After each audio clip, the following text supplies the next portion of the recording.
2020 é o aniversário de 100 anos de um dos livros mais enigmáticos da história da psicanálise.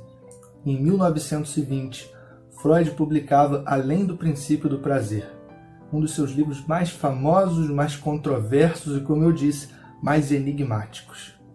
O Além do Princípio do Prazer é uma espécie de reformulação da teoria psicanalítica, e o Freud introduz ali alguns conceitos, alguns elementos que não estavam presentes nas obras anteriores e que estabelecem novas bases assim, para o desenvolvimento da teoria psicanalítica, que seriam muito exploradas pelo próprio Freud depois e pelos que vieram depois do Freud. Então, esse Além do Princípio do Prazer, de 1920, é um marco assim, na história da psicanálise. Bom, vamos ver o que tem de tão interessante, tão controverso com esse livro e mais, assim, em primeiro lugar, por que Além do Princípio do Prazer? A gente às vezes repete esse título, mas não pega a referência de por que ele se chama Além do Princípio do Prazer. Desde o início da teoria psicanalítica, o Freud diz que a mente é regida pelo princípio do prazer. É regida por algo que se chama princípio do prazer, que nada mais é do que uma exigência de obter mais prazer, uma exigência de mais prazer e uma exigência de se afastar do desprazer, ou uma exigência de menos desprazer. Então fica na mente assim, uma exigência constante, uma demanda constante de mais prazer e menos de desprazer, de obter mais prazer, de se aproximar do prazer e se afastar do desprazer. Esse, para o Freud, é o princípio básico da mente, né? A mente é regida por esse princípio primário. Não à toa ele chama isso mesmo de processo primário, é aquilo que fica no nível mais fundamental, regendo todo o funcionamento da mente. Então ele diz, o que a gente quer é prazer, né? O que se quer, o que nos move é uma busca de prazer que é acompanhada por uma busca de evitação do desprazer. Isso está em todos os livros praticamente do Freud, atravessa toda a teoria psicanalítica desde o dia 1.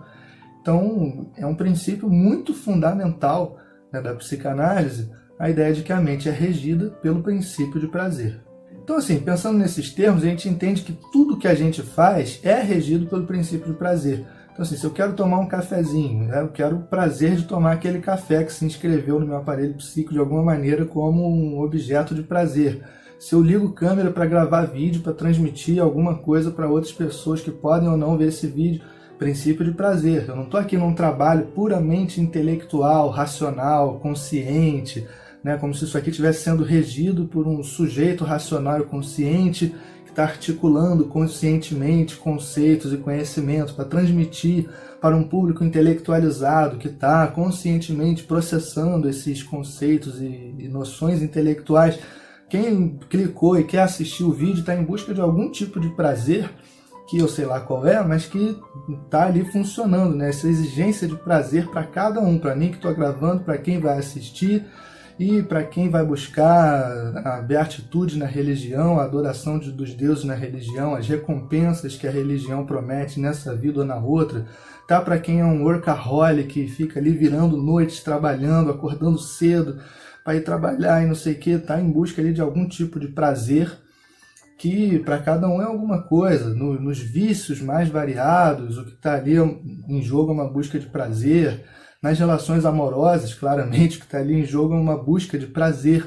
Então, assim, toda forma de vida, né, para a psicanálise freudiana, para o Freud, toda forma de vida é regida no seu nível mais fundamental por essa exigência de prazer, que ele chama de princípio de prazer, que é essa exigência de aproximar-nos do prazer, buscar mais prazer e nos afastar, rejeitar o desprazer. E esse princípio de prazer, diz Freud, responde até mesmo a uma necessidade meio que biológica ali do cérebro, diz ele, que é de manter o nível de estímulo no mínimo possível, o mais constante possível e no mundo ideal, assim, zerado.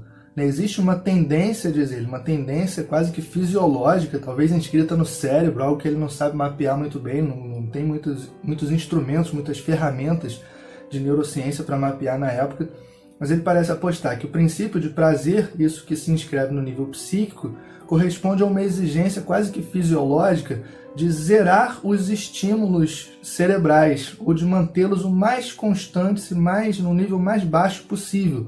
Então, assim, quanto menos estímulo, diz o Freud, mais prazer.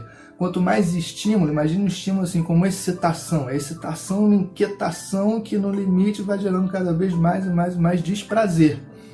Então assim, a excitação, o estímulo corresponde ao desprazer. E a baixa excitação, o baixo estímulo, né, assim, a zeração do estímulo no limite, ou mantê-lo mais baixo possível, mais constante possível, corresponde ao prazer. Então ainda tem essa correspondência entre o princípio de prazer e um princípio que ele coloca ele quase como fisiológico, seria um princípio de constância, essa exigência cerebral de manter o nível de estímulo mais baixo possível e até idealmente zerar os estímulos com o máximo assim de o que corresponderia na vida psíquica a um máximo absoluto de prazer. Aí nesse Além do Princípio do Prazer, lá de 1920, o Freud descobre que tem um processo mental, um processo psíquico que parece não estar subordinado ao princípio de prazer. E ele acha isso estranhíssimo, porque até então ele imagina que todos os processos da vida, todos os processos mentais, todos os processos psíquicos são subordinados ao princípio do prazer, tem que responder e corresponder à exigência de prazer que fica lá insistindo, né, em termos de princípio de prazer. Ele diz, olha, tem um processo, né, lá nesse texto de 1920, parece que é para isso que ele escreve esse texto, porque ele descobre um processo, um tipo de processo psíquico e de vida que não corresponde ao princípio de prazer, que não parece de maneira nenhuma proporcionar mais prazer e afastar do desprazer, que ele não consegue entender qual é a relação desse processo com o princípio de prazer. Que processo é esse? Vamos com calma. Ele observa esse processo em algumas situações da vida. Primeiro, diz ele, na brincadeira de um menino de 1 ano e meio, que ele omite no texto, que é o próprio neto dele. Ele ficou ali observando o neto dele brincar e ele diz que ele tinha uma brincadeira estranhíssima, que assim, ele pegava um objeto, sempre que ficava um objeto perto dele, ele pegava esse objeto, tacava para longe e dizia, oh! E sempre que era possível trazer esse objeto de volta, seja quando alguém trazia de volta, seja quando era um objeto com uma linha amarrada, ele disse que tinha esse processo, né, de objeto tipo um peão, né, com uma linha amarrada, ele tacava o peão longe, mas ficava segurando a linha, e aí gritava, fó! E aí puxava o peão de volta, e sempre que ele tinha o objeto de volta, seja porque alguém levou, seja porque ele puxou, ele dizia, dá! E aí o Freud diz, pô, fort dá. Quer dizer, esse fort quer dizer, foi embora, já foi embora daqui. E o dá, que é quando o objeto volta, voltou, está aqui de novo. Então, foi embora, está aqui de novo, foi embora, está aqui de novo. Por que o menino de 1 ano e meio, o neto dele no caso, ficava o tempo todo encenando essa situação de um foi embora, está aqui de novo, foi embora, está aqui de novo? O Freud chega à conclusão de que ele está reencenando ali, insistentemente, uma situação que para ele é muito traumática, que é a de separação da mãe. Porque existe, né, para essa espécie cuja condição originária, segundo o próprio Freud e segundo a realidade talvez, é assim, do mais puro desamparo, é uma espécie totalmente desamparada que passa muitos anos de sua vida assim, experienciando um alto nível de desamparo. A gente, se está aqui hoje de alguma maneira, se eu estou aqui gravando vídeo, se você está aí assistindo, é porque alguns adultos da espécie, né, seja pai, mãe ou quem quer que seja, não necessariamente pai e mãe, mas quer dizer, alguém de alguma maneira despendeu penosas quantias de esforço e tempo e energia para te manter minimamente vivo e funcional. Senão a gente não estava aqui. A espécie é muito desamparada. Tem outros animais que já muito cedo conseguem buscar abrigo, buscar proteção, buscar alimentos, fazer tudo aquilo que condiz mais ou menos com a sua conservação e se manter funcional no mundo. Essa espécie aqui de jeito nenhum. Ela passa muitos anos assim num alto nível de desamparo. Então tem aquela relação, né, com esses cuidadores mais próximos. No caso do neto do Freud era a mãe, e para muitas pessoas é a mãe. Mas assim, tem essa coisa de uma ligação muito forte com esses primeiros cuidadores, sejam quem forem. Né? E há desde muito cedo, né, uma projeção de uma satisfação absoluta em termos da fruição da presença desses cuidadores e de tudo aquilo que eles proporcionam em termos de satisfação, mesmo as mais básicas, a nutrição e aquele afeto ali, aquela presença, aquele quentinho, aquele... Tudo, né, que envolve essa relação dos primeiros cuidadores com uma criança tão pequena e tão desamparada. Só Só que esses cuidadores, a criança ainda não sabe disso, mas esses cuidadores têm uma vida deles próprios, né? Eles não vivem em função daquela criança, eles têm que resolver a vida deles. E cada vez que eles saem para resolver a vida deles, a criança sente isso como um trauma, né? O aparelho psíquico infantil toma esse afastamento como uma espécie de experiência traumática, como se assim, o grande objeto de prazer que está ali perto de você o tempo todo, no seu mundo ideal, se afasta e não volta na hora que você quer, só volta quando pode voltar. Então é uma situação traumática e, obviamente, não vai aqui nenhuma crítica, é isso mesmo, é um processo que faz totalmente parte da vida, afinal de contas, ninguém de maneira nenhuma pode ficar 24 horas cuidando de uma criança. Esse afastamento é totalmente necessário, mas o aparelho psíquico o interpreta, né, de maneira traumática, obviamente, porque ele ali não tem a maturidade necessária para entender que cada um tem sua vida. A gente demora a vida inteira para sacar isso, né, que cada pessoa tem sua vida e que as pessoas não vivem em função da gente, e que o mundo tem seus processos próprios, suas circunstâncias próprias, e que o mundo não vive em função da gente, quanto mais uma criança de 1 ano e meio, lá no caso do Freud. Então o caso é que o menino ficava reencenando essa situação que ele sentia como abandono, como trauma, né? Então ele jogava um objeto para longe, foi embora, a mãe foi embora, e quando voltava, voltou, tá aqui de novo. Aí Freud diz, cara, mas por que na brincadeira infantil é tão comum que se repita insistentemente uma situação que é de desprazer? Né? Afinal, esse afastamento da mãe é uma situação de muito desprazer. Por que o aparelho psíquico tem um interesse tão insistente em repetir essa situação? Ele repete uma situação de desprazer. Logo, essa repetição, essa situação, esse processo, parece não corresponder àquela exigência de prazer, né? Que até então era pensado como fundamental, né, na experiência humana. Eles têm outros exemplos. Por exemplo, os sonhos traumáticos, né? Pessoas que passaram por traumas muito violentos, muito fortes, e que ficam revivendo esses traumas em sonhos. Ele ali, né, tá no momento, 1920, acabou de acabar a Primeira Guerra Mundial, então é muito comum que ele esteja vendo casos, por exemplo, de estresse pós-traumático relacionado a vítimas da guerra ou a pessoas que participaram da guerra, e que ficam revivendo os momentos mais traumáticos, portanto, mais desprazerosos da vida, em sonhos que as acordam, né, num estado de terror e choque. E eu falei, cara, mas por que o aparelho psíquico tem esse interesse de reviver uma situação traumática? Assim como acontecia na brincadeira da criança, por que sonhar de noite com situações traumáticas e insistentemente, quase toda noite, revivendo situações traumáticas? O que está vendo? Ele diz, pô, isso também não obedece, né, ao princípio de prazer, porque nenhum prazer vem daí, é repetir o desprazer para gerar mais desprazer ainda. Por que isso acontece? Aí ele vê também outra situação na análise. É muito comum que na análise a pessoa comece a projetar no analista uma situação que ela viveu com outra pessoa e que foi fonte de muito desprazer. Seja de rejeição, seja de abandono, seja de, não sei, qualquer tipo de situação que gerou muito desprazer para ela. E ali na análise começa a projetar isso no analista e reviver a situação como se ela estivesse acontecendo atualmente, só que em relação ao analista. E ele diz, pô, mas pergunto mais uma vez, por que esse interesse em repetir, né, maniacamente uma situação desprazerosa? E ele diz, é curioso que mesmo fora da análise, fora do sonho traumático, fora da brincadeira infantil, tem muitas pessoas que a gente observa que na sua vida cotidiana ficam assim, parece que estão presas num padrão, como se tivesse assim, um demônio regendo a vida delas. O Freud diz isso de brincadeira, como se tivesse algum demônio regendo a vida dessas pessoas, que elas ficam repetindo o mesmo tipo de situação desprazerosa que elas passaram. Por exemplo, pessoas que muito frequentemente se sentem, por alguma razão, rejeitadas.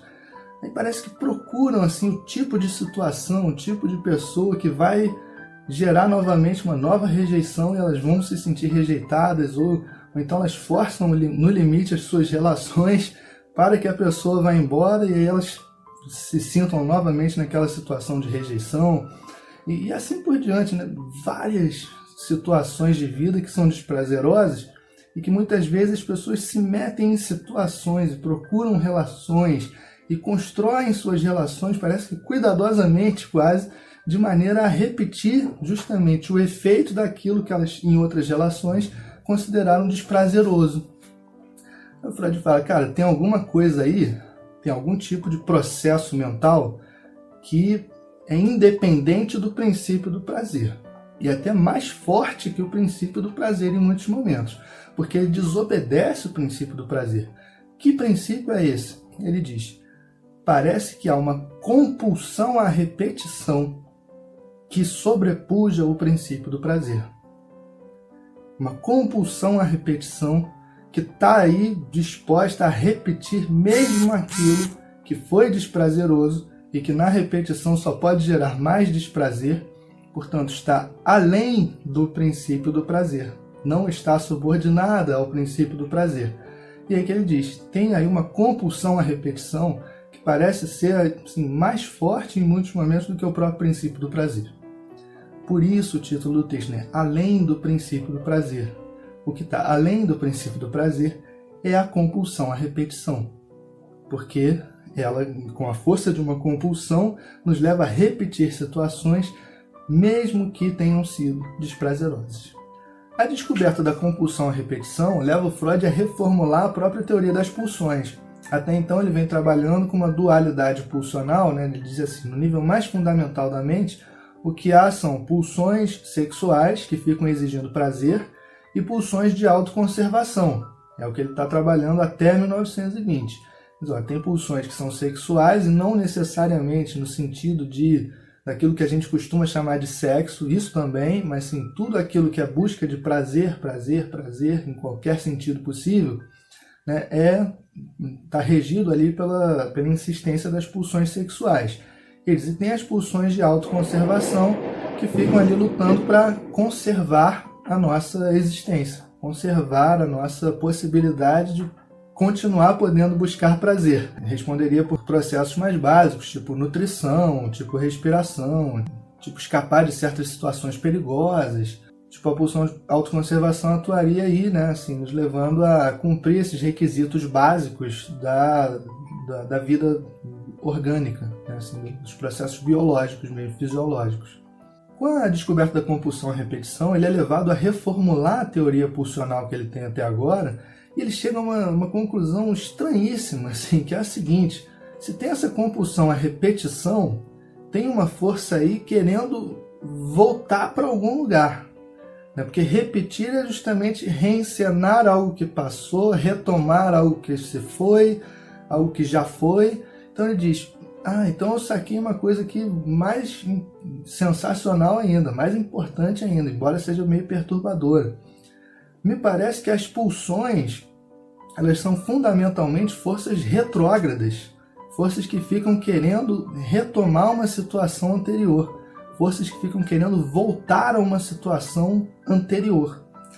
E eles então têm que ter uma pulsão fundamental que atravessa a vida e nós mesmos enquanto seres vivos, que quer retornar no seu desejo mais fundamental, essa pulsão fundamental do aparelho psíquico, que é retornar a um estado inorgânico, anterior à vida. Antes de existir o primeiro ser vivo, existia a matéria inorgânica. E aí, quando a matéria inorgânica, por algum raio que caiu do céu, por alguma combinação estranha de moléculas, desenvolveu vida, a vida já traz uma inquietação consigo. E essa grande inquietação da vida, diz Freud, é um desejo, uma pulsão fundamental de retorno ao inorgânico.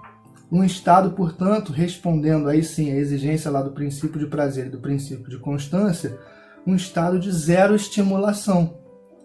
Para o Freud, o mundo inorgânico é um mundo assim, ideal de zero estimulação, ou seja, de puro prazer, porque não tem nenhum estímulo, nenhuma excitação, no sentido da matéria viva.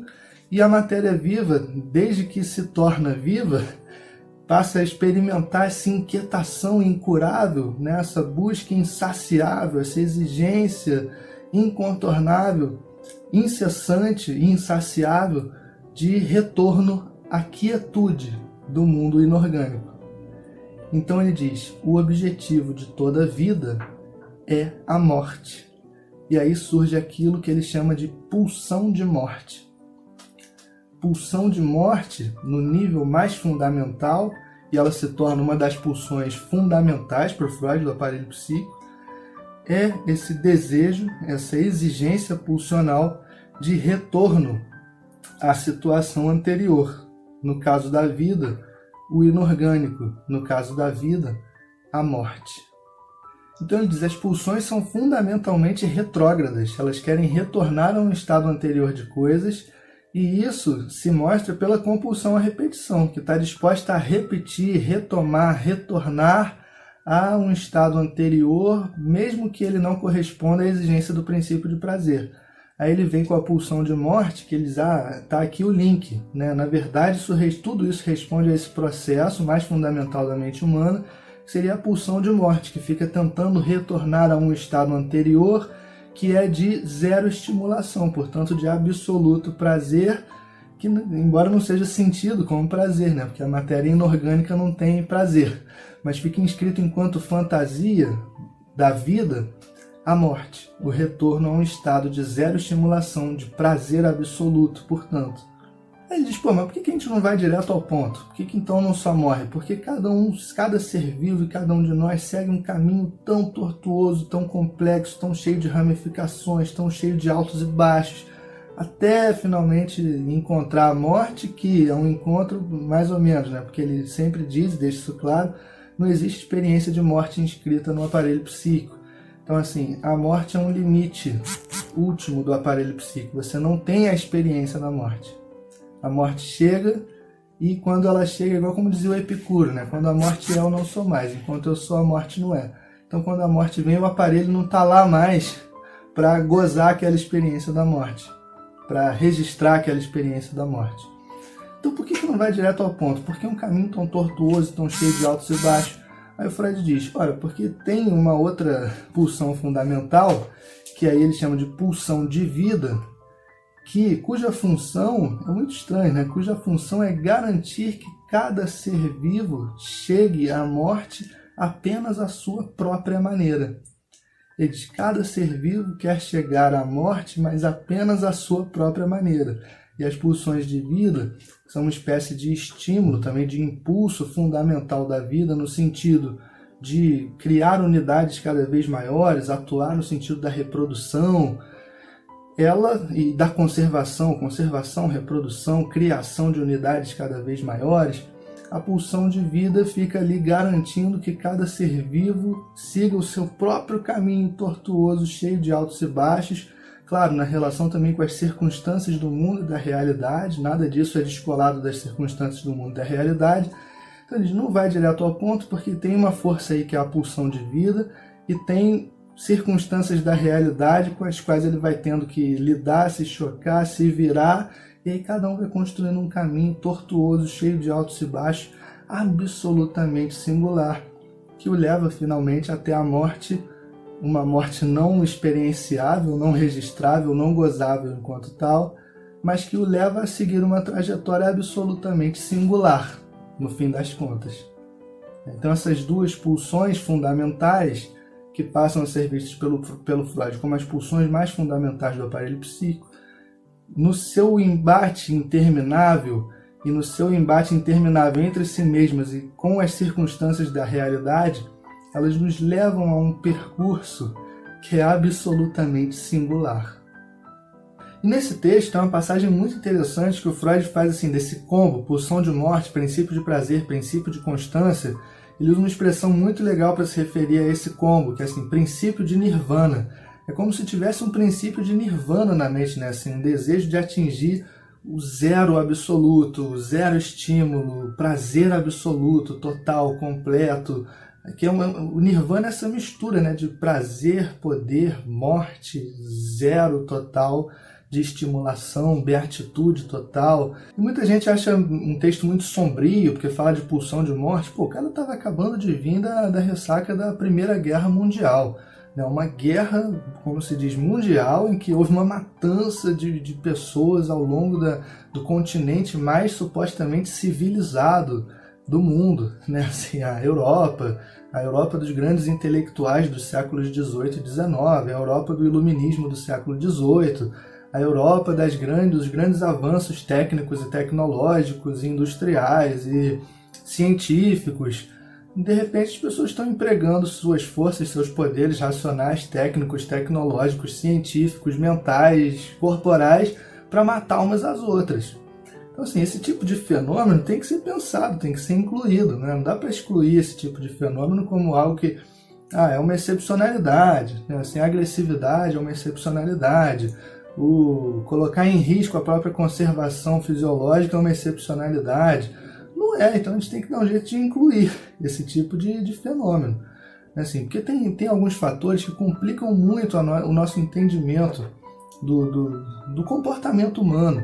Então a gente fica se vendo assim muitas vezes chocado com o comportamento humano. Nossa, como tal pessoa, tal grupo de pessoas pôde fazer tais coisas? Porque o nosso entendimento do humano é muito complicado por pelo menos 3 fatores. Em primeiro lugar, achar que o objetivo principal de cada um é viver, né? Estar vivo. Isso não é verdade, né? Se fosse isso, a gente não corria de carro de Fórmula 1, a gente não atravessava o sinal verde com os carros passando sem ter nem hora para chegar no lugar, a gente não saltava de paraquedas, a gente não fazia um uso muito maior do que o organismo pode suportar de uma vez de álcool, de cigarro, de tudo aquilo que a gente curte.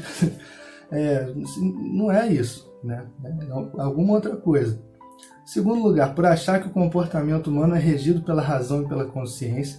Então a gente fica se surpreendendo com as pessoas cada vez que elas agem de uma maneira que a gente vê que, mano, isso não é racional. Como é que a racionalidade e a consciência daquele sujeito racional e consciente geraram um comportamento tão errático, tão estranho? Não é questão de racionalidade e consciência. E terceiro, porque a gente tende a achar, em geral, assim, que as pessoas são boazinhas, que elas são boas e que elas estão prontas, dispostas de saída para cooperação amigável entre si. Isso também não é verdade, né? Assim, e tem que entender, assim, não é um projeto de que as pessoas não sejam racionais, não sejam boas umas com as outras e não queiram viver acima de tudo. Não é um projeto, é um diagnóstico. Não é um diagnóstico. Diagnóstico é você olhar quais são os sintomas da realidade, quais são os sintomas que a realidade está te mostrando, quais são os sintomas que o comportamento humano e que a humanidade em geral estão te mostrando, e fazer um diagnóstico. E aí, esse diagnóstico do Freud, essas noções de pulsões, de pulsão de morte, de princípio de nirvana, entendem muito a gente a entender vários processos humanos, vários comportamentos humanos que não cabem na maneira tradicional de compreender o humano, né? O humano como querendo viver acima de tudo, um humano regido pela racionalidade, pela consciência, um humano de alma boa disposto a cooperar pacificamente uns com os outros. Não é a realidade, né? Não é a realidade. Então essas noções ajudam muito a entender o comportamento humano.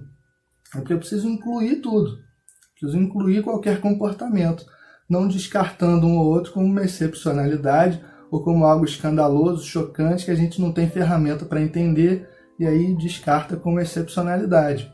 Então quando a gente entende que cada um está buscando prazer, e prazer absoluto, que muitas vezes se confunde, né, nesse limite de nirvana, com morte, sim, né, com pulsão de morte, e que essa busca de prazer é autocentrada e auto-orientada para si em primeiro lugar, se colocando em primeiro lugar em relação aos outros, aquilo que a gente pode muitas vezes chamar de uma maneira até meio simplória de egoísmo, mas o comportamento humano fica muito mais claro.